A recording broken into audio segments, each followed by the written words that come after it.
तीन के सिर्फ अगर लड़कियां पैदा होती हैं वो तो बच जाती हैं, लेकिन अगर बेटा पैदा होता है तो उसकी भी जो है वो डेथ हो जाया करती है।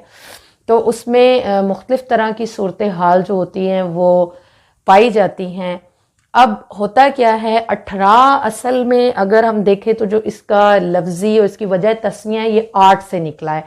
यानी इसमें अमूमन बच्चा जो सा होता है अगर पैदाइश के बाद उसकी डेथ हो जाती है तो वो तकरीबन जो है वो 8 घंटे या 8 महीने या 8 साल तक के अंदर अंदर ऐसे बच्चे जो होते हैं वो नॉर्मली उनकी डेथ हो जाया करती है। बहरहाल ये तो इसकी एक वजह तस्मिया, सूरत हाल जो है वो एक दूसरे से मुख्तलिफ हो सकती हैं।